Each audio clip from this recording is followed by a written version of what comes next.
Saúde os irmãos com a paz do Senhor, amém? Podemos sentar, meus irmãos.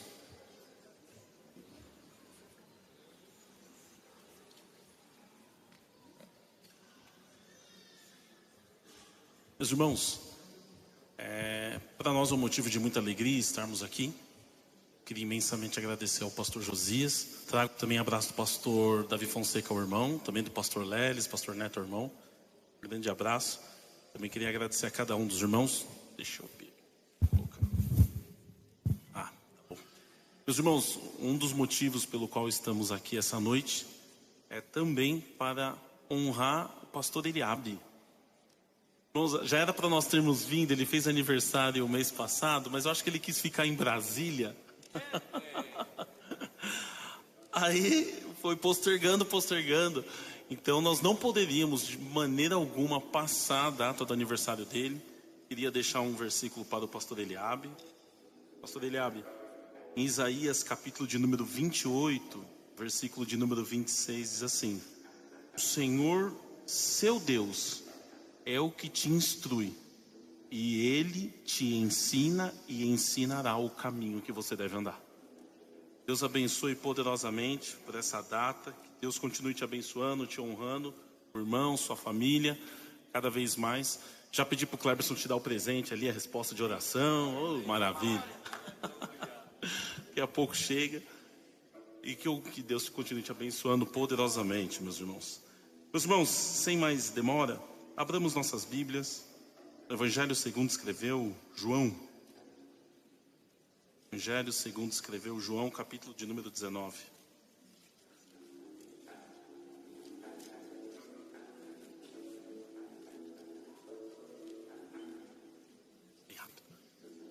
Meus irmãos, Evangelho segundo escreveu João, capítulo de número 19, versículo de número 36.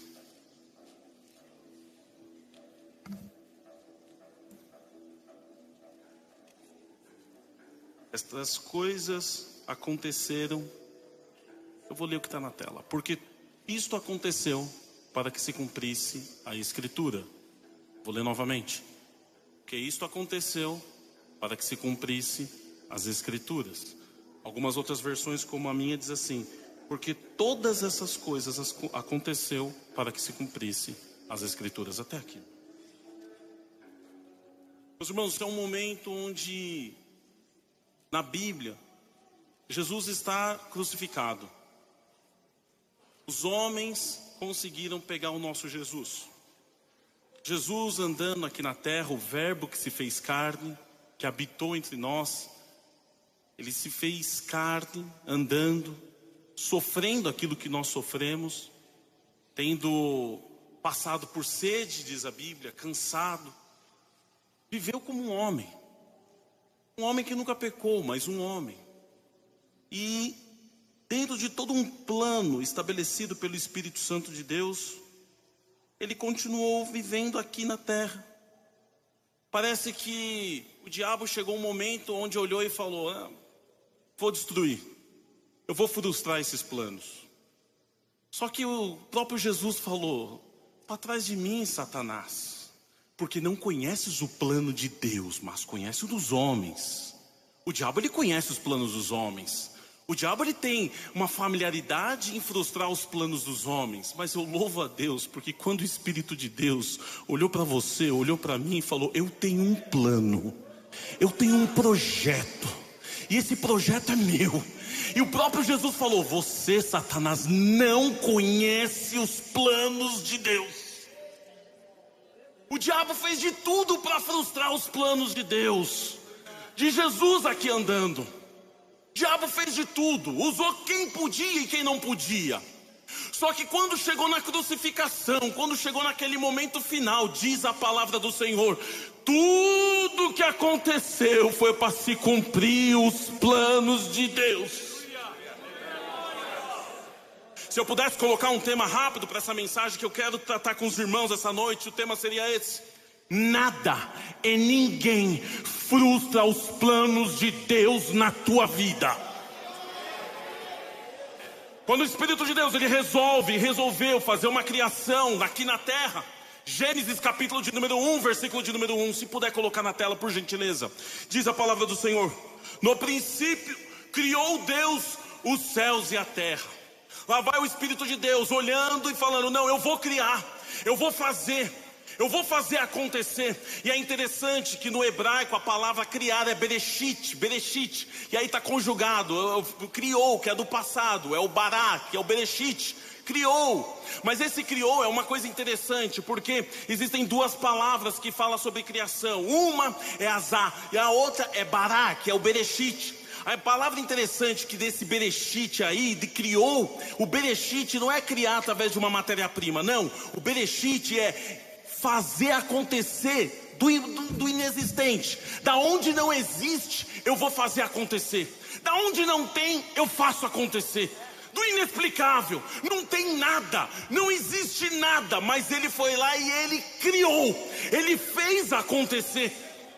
Assim como na tua e na minha vida, a gente vem aqui para a igreja, você está olhando talvez, pensando no amanhã, as dívidas, as coisas que estão acontecendo. Talvez você está olhando e vendo a tua vida que parece um círculo, que não muda do lugar, a mesma coisa sempre, a mesma coisa sempre. Ei, quero te dizer uma coisa, Deus te trouxe aqui essa noite para dizer: eu faço as coisas acontecerem na tua vida. Até que teve um dia, você andando, vindo, aceitou a Jesus, as coisas começaram a acontecer, as coisas começaram a fazer sobre a tua vida. Só que chega o versículo de número 2, porque no versículo de número 1 diz assim: no princípio criou Deus os céus e a terra. Aí chega o verso de número 2: e a terra era sem forma e vazia. Mas no livro de Isaías diz que Deus não cria nada sem forma e vazia. Está no livro de Isaías. Só que Deus, quando Ele criou, chegou um determinado momento, onde talvez você veio aqui para a igreja, veio aqui na casa do Senhor, só que a tua vida perdeu o molde, perdeu o conteúdo. Não estou mais gostando de vir para a igreja, não estou mais gostando de vir na casa do Senhor, mas eu não sinto mais aquela coisa. Parece que a tua vida ficou sem forma. Aquilo que estava acontecendo, você aceitou Jesus, as coisas estavam indo bem, só que num determinado momento, no meio do caminho, perdeu a forma, perdeu o seu conteúdo, não recebe mais a palavra de Deus, não tem mais alegria. Quando sai da igreja, só sai para ficar falando mal do culto, do líder, do pastor, da irmã, do círculo de oração. Perdeu a forma, perdeu o conteúdo. Na tua casa, parece que você vai fazendo as coisas lá todos os dias, não tem mais razão com a esposa, não tem mais razão com o marido, não tem mais sentido os filhos, perdeu-se aquele controle que você tinha sobre a tua família, perdeu. Talvez você veio aqui na igreja, homem, pensando até em separação, porque perdeu o conteúdo, perdeu a forma. Só que tem uma coisa: o plano de Deus não foi a de agora, não. Foi antes, quando Ele começou. O diabo, ele sabe dos planos dos homens, mas é Deus quem te colocou na história. Foi Deus. Repara que no versículo de número 2, peço ainda para deixar na tela, por gentileza, diz: perdeu a forma, perdeu o conteúdo, mas o Espírito de Deus pairava ainda sobre a face das águas. Perdeu a forma, perdeu o conteúdo, mas o Espírito de Deus ainda está se movendo. O Espírito de Deus ainda está na tua família, minha irmã. Não adianta você achar que perdeu o controle dos filhos e da filha, não. Vai trazer de volta, porque nada e ninguém frustra os planos de Deus na tua vida. Você está achando que perdeu o controle, mas o Espírito de Deus ainda está se movendo. Você acha que não tem mais jeito, mas o Espírito de Deus continua se movendo. Mas e agora? Eu não estou vendo isso, irmão Kleber. Calma, porque você está ainda no versículo de número 2. Porque o versículo de número 3 pode chegar na tua vida hoje. Você está sem forma, você está sem conteúdo, mas Deus está movendo todas as circunstâncias na tua vida, para Ele olhar para você e dizer: haja luz. A A luz do Espírito de Deus vai parar sobre você. Não vai ser que nem antes, não. Aquilo que aconteceu, que foi bom antes, que você está olhando dizendo, lá atrás foi melhor, lá atrás foi muito bom. Foi muito bom, lá atrás foi uma maravilha. Só que olha, o nosso Deus é Deus de coisas novas. Ele tem novidades sobre a tua vida. A luz do Espírito Santo vai pairar sobre a tua vida essa noite.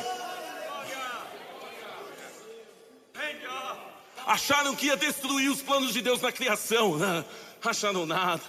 Porque nada e ninguém frustra os planos de Deus. Nada e ninguém vai frustrar os planos de Deus sobre a tua vida. Só que a palavra do Senhor continua. Chegou um belo dia que o Deus olha para a terra, vê que existe tudo. Tudo foi criado. Ele conseguiu criar todas as circunstâncias para que a terra não deixasse de perder sua forma e não deixasse de perder seu conteúdo. E aí entra na criação do homem.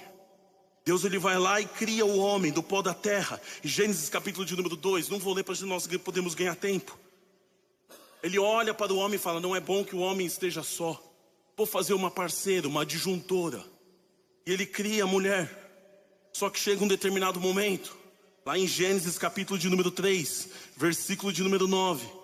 Quando ele olha assim para, na verdade, quando chega um determinado momento à tarde, ele olha assim e fala, ouvindo, versículo de número 8, 3 e 8.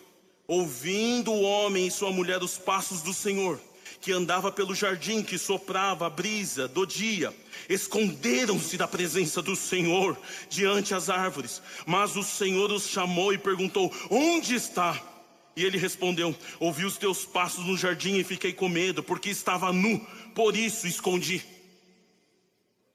Lá está o pecado, o homem andando. Não vou falar sobre a queda, só isso daria uma pregação. Mas o homem e a mulher pecaram, caíram, viram que estava nu, foram tentar se esconder da face do Senhor. É interessante, quando Deus olha para eles e fala, onde vocês estão? Essa palavra no hebraico massorético, se nós fôssemos traduzir do literal, a palavra quer dizer o seguinte, quando Deus olha para Adão e Eva, Ele está querendo dizer assim, o que é que vocês estão fazendo aí? Porque Deus sabia onde eles estavam, mas a pergunta não foi para Deus, a pergunta foi para Adão, a pergunta foi para Eva, porque Deus tinha feito um plano, o plano de Deus era que eles habitassem no jardim, Deus estipulou limites para o homem, não! Dentro do Éden, você pode tudo, mas existe um não ali no meio. Existe um não sobre uma árvore. Porque muita gente acha que, hoje em dia se prega muito isso. Se Deus é amor, então é liberdade, eu posso tudo. Ei, não é isso não. É não. Porque a liberdade tem que ter os seus limites. Por isso que existe uma árvore bem no meio que Deus falou, aqui não. Toda liberdade tem que ter, senão vira uma libertinagem. E Deus ele coloca uma árvore ali. Só que o homem, pela sua teimosia, talvez pela sua audácia, soberba, foi lá e pecou. Aí Deus olha para ele e fala, o que você está fazendo aí? Assim como você vem para a igreja, talvez dentro da sua casa, da sua família. Aí você vem para um culto onde o Espírito de Deus está falando. Só que, não, vou continuar sentado onde eu estou aqui mesmo. E Deus ele manda sinal, Deus ele manda sinais. Talvez você não perceba, mas na tua vida diariamente Deus está mandando sinais. Existe um versículo do livro de Provérbios que diz assim, se atenta para os sinais de Deus, se atenta para as obras de Deus. Aí Deus olha para você e fala, o que você está fazendo aí? O que você está fazendo aqui na igreja? Está vindo na minha casa. A minha casa, eu estou falando com você, mas até agora você não se conectou a mim. O que você está fazendo aí?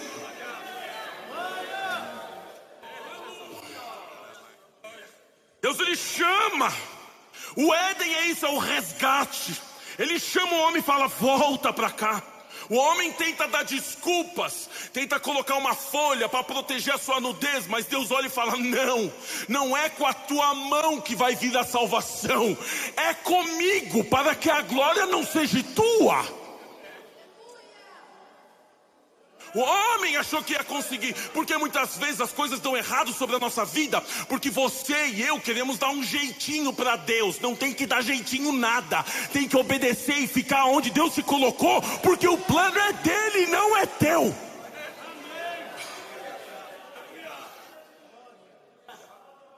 Aí Deus resgata eles, fazendo ali com pele de cordeiro uma vestimenta, falando: vocês vão agora para lá, mas vocês não vão só, porque sou eu que estou matando esse cordeiro e colocando sobre vocês. A minha vestimenta vai te cobrir, vai acompanhar vocês. Deus tirou eles do jardim do Éden, mas a presença deles através daquela vestimenta foi junto. É como se Deus estivesse falando: ó, pode seguir adiante, aqui vocês não vão ficar, mas a minha presença vai com você. Porque nada e ninguém frustra os planos de Deus na tua vida. Nem o próprio pecado. Ah, eu pequei, eu fracassei, eu fraquejei, é verdade. Mas se você se render aos pés de Deus, pedir a misericórdia do Espírito Santo, Ele vai te aceitar. Porque nada e ninguém frustra os planos de Deus sobre a tua vida.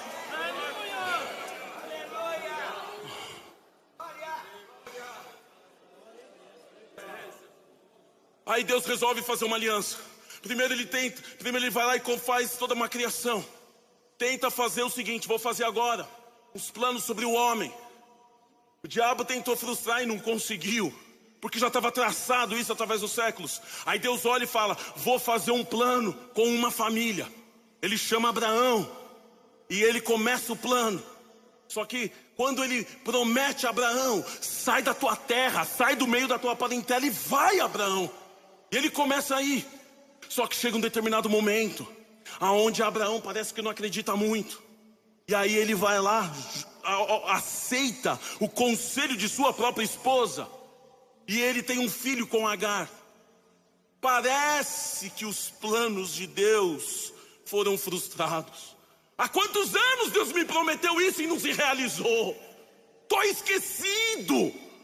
Já era, não dá mais. Eu tô velho, não dá mais. Acabou, não tem mais jeito. Muitas pessoas passaram sobre a minha frente. Olha que ministério, eu tô aqui perdido, esquecido aqui nessa igreja, já era. Até chegar um dia aonde Abraão, lá em Gênesis capítulo de número 18, recebe a visita de 3 homens nos carvalhais de Mamre. Tô esquecido, tá nada, eu tô visitando você essa noite. Porque quando ele visita, ele fala: ei, Abraão, eu não sou homem para mentir, nem filho do homem para me arrepender. Eu te fiz uma promessa e eu zelo pela minha palavra. Nada vai frustrar os meus planos sobre a tua vida, nem a tua idade.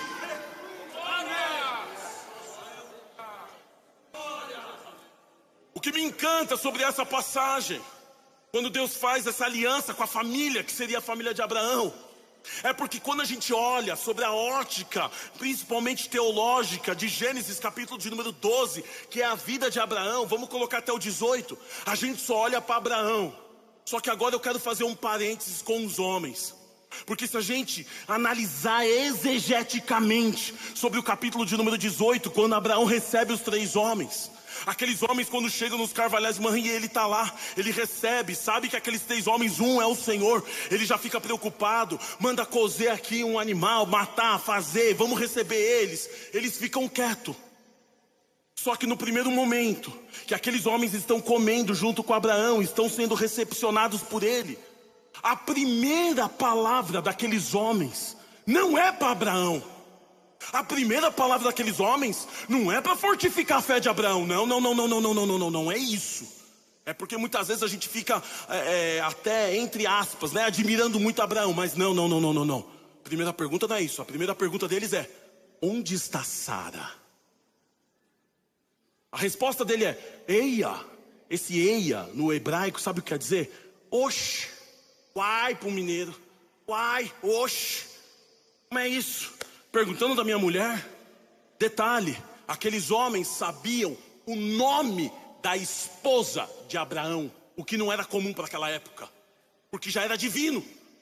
Em outras palavras, quando aquele homem começa a falar, com aqueles homens quando começam a falar com Abraão, eles estavam querendo dizer assim: ei Abraão, eu tenho uma promessa com você, homem, mas para ser realizada essa promessa, você tem que zelar pela tua mulher, você tem que cuidar da tua esposa.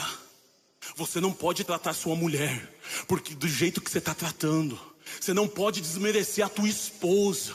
É como se aqueles homens tivessem ido até Abraão, como se aquela mulher, Sara, tivesse já orando há muitos anos em silêncio, calada. Talvez essa Sara é uma de você que está aqui essa noite, mulher, chorando há muitos anos calada, por talvez um casamento sofrido, aonde ninguém te consolou. Só você sabe da tua dor, só você sabe do seu sofrimento, só você sabe das promessas que Deus tem feito sobre a tua vida. Ei, tem uma notícia para você especial, mulher, porque quando aqueles homens vieram só para tratar sobre Sara. Não vieram falar muito bem de eu com Abraão, não. Sabe por quê? Porque nada e ninguém frustra os planos de Deus sobre a tua vida, mulher. Nada e ninguém frustra os planos de Deus sobre a tua vida. Deus, ele trata em especial o caso de Sara. Ele não trata assim de maneira leviana, não. Ele sabe do sofrimento que ela está tendo dentro da casa dela. Ele sabe do sofrimento que ela está tendo calada. Mas Deus vai lá tratar com ela em particular. E Deus ainda reforça para Abraão: ei, cuida bem da tua esposa, viu, Abraão? Cuida bem dela, que tua promessa é ligada a ela. Ah, mas isso é só no Antigo Testamento. Bobeira, vai ler 1 Pedro. Lá no livro de Pedro, na epístola de Pedro, Pedro diz o seguinte: ei, aquele que não cuida bem da sua esposa, nem as suas orações serão ouvidas. Preciso continuar. Não estava no esboço isso, preciso continuar. Só que quando Deus, ele trata isso de maneira especial, não trata assim só de maneira leviana, achando, não, tem muitos homens que fazem isso, sou eu que mando, obedece aqui. Cuidado, porque o vaso mais frágil é frágil, mas o vaso de cristal tem um valor. O vaso de cristal tem um valor. Cuidado, cuidado. Se você nem está sabendo, mas a tua bênção é que nem a de Abraão, está entrelaçada com a tua esposa. Está entrelaçado, é a família. Se tornarão dois uma só carne. Não adianta você querer, não existe competição em nome de Jesus. A tua bênção na tua família é de uma só. Quando um vai bem, os dois vão bem. Não adianta querer disputar, para com isso em nome de Jesus. Não vai ter separação, coisa nenhuma.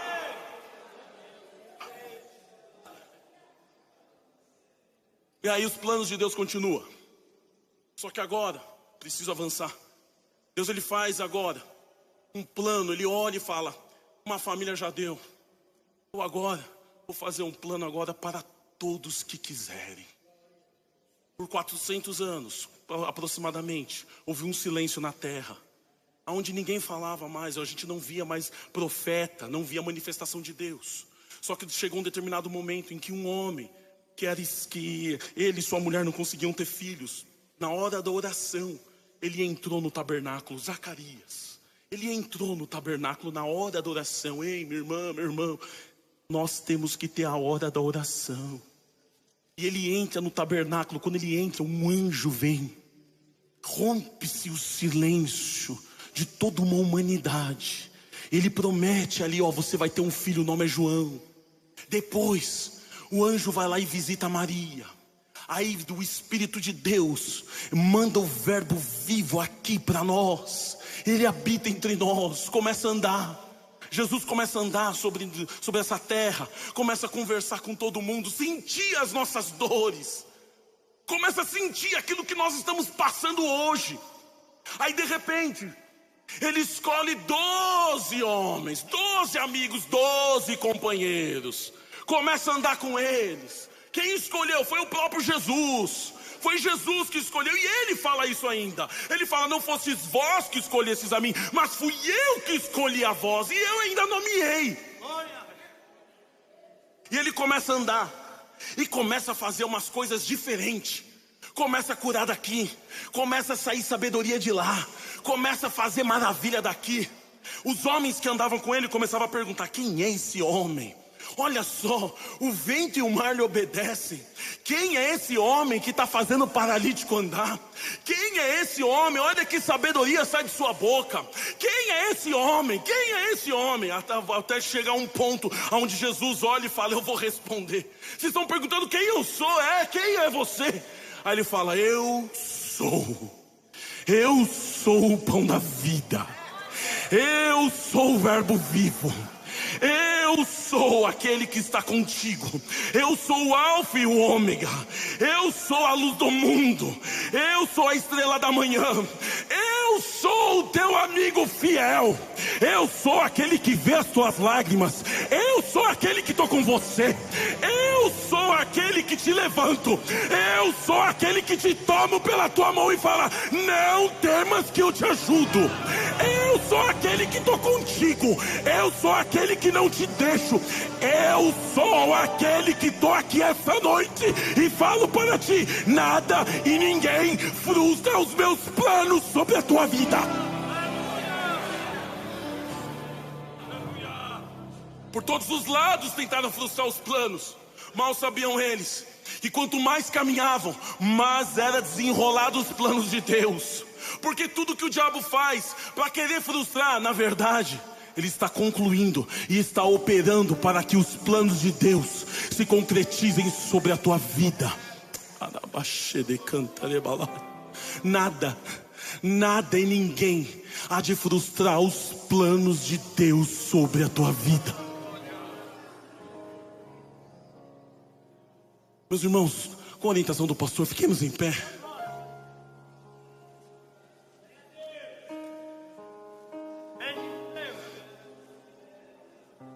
Talvez você veio aqui essa noite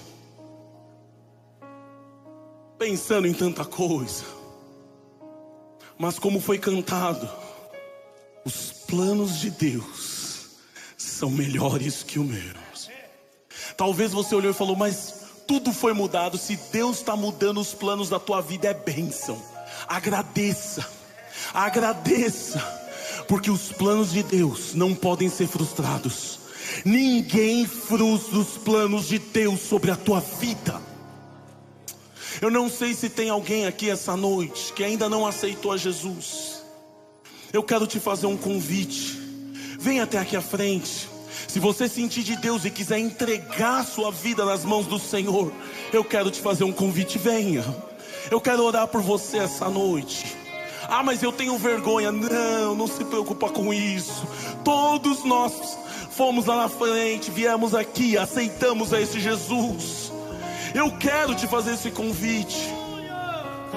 Agora, se a palavra também tocou na sua vida, meu irmão, minha irmã que está aqui, vem até aqui à frente, eu quero orar por você. Talvez você achou que os planos de Deus se frustrou no teu emprego, você foi demitido. Você está orando e falando: Senhor, eu estou desempregado e não sei. Em nome de Jesus, dê um passo à frente. Vem até aqui. Quem sabe ainda essa semana o Espírito de Deus, ele vai mover os céus. E essa oração que você está fazendo, chorando, falando: Senhor, e o que eu faço? O Espírito de Deus vai fazer: meus planos não vão ser frustrados. Eu abro uma outra porta sobre a tua vida. Talvez sobre a sua família. Talvez sobre seu marido, sua esposa. Talvez você esteja precisando de uma oração especificamente sobre os teus filhos e tuas filhas. Vem até aqui à frente, eu quero orar por você. Eu sei que tem. Eu tenho vergonha. Em nome de Jesus, repreenda. É um demônio, repreenda essa vergonha. Dá um passo que Deus muda a tua história. Dá um passo que Deus muda. Luta pela tua vida, luta pela tua alma.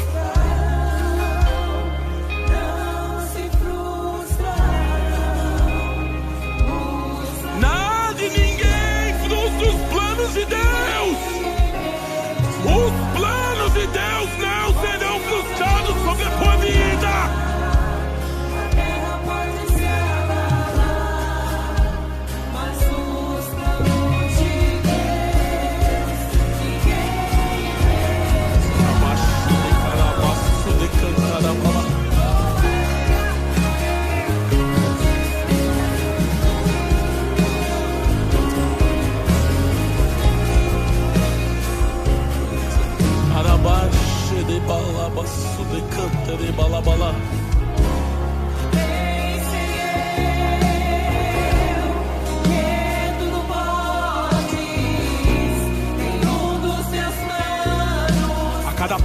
você dá não é para Deus. Deus é onipresente. É você que tem que dar o passo. A cada passo que você dá, você está dizendo: Senhor, eu não posso. Senhor, me ajuda. Senhor, entra na minha casa. Senhor, entra na minha família. Senhor, entra no meu trabalho. A cada passo que você dá, o Espírito de Deus muda os céus, porque você está se humilhando.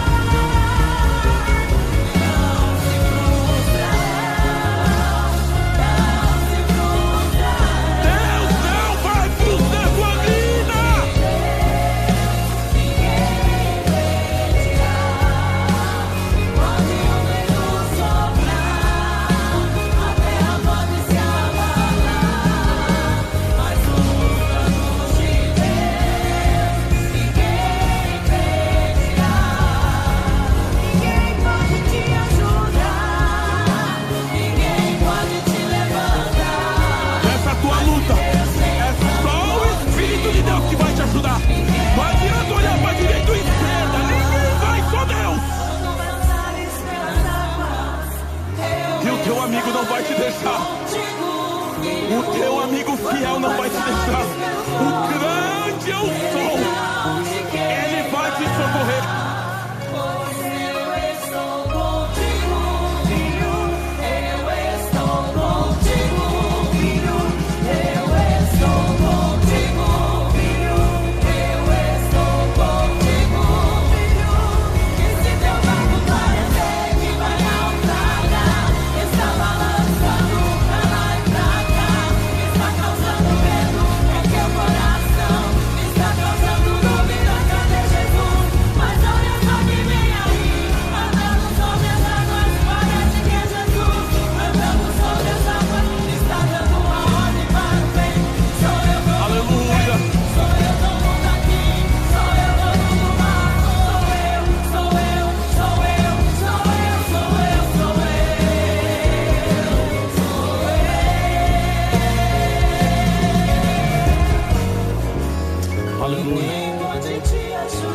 Levante nossas mãos, sem íris e contenda. Tem alguém que veio aqui que quer aceitar Jesus ou não? Não tem? Pai amado, Pai bendito, graças te damos, ó Pai, porque cada um dos teus filhos que vieram aqui, Senhor, tu sabes do sofrimento, tu sabes da dor de cada um dos teus, ó Pai. Senhor, em nome de Jesus, Pai, abre as comportas dos céus. Senhor, oramos agora, Senhor, entra na família, entra, Senhor, agora, Pai, em cada vida. Senhor, repreendemos a depressão agora, que bata em retirada agora, em nome de Jesus. Todo espírito maligno que se alojou naquela casa, Senhor, repreendemos agora, que bata em retirada. Senhor, fica com os teus filhos agora, entra na casa, entra, Senhor, no cônjuge, ó Pai, entra no relacionamento. Pai, salva os filhos que a tua filha está orando. Senhor, não frustra os planos. Sabemos, ó Pai, que nada e ninguém frustra os teus planos, Senhor. Rogamos a ti, Senhor, em nome de Jesus, ó Pai. Abençoa, Senhor, abençoa, meu Pai, em nome de Jesus.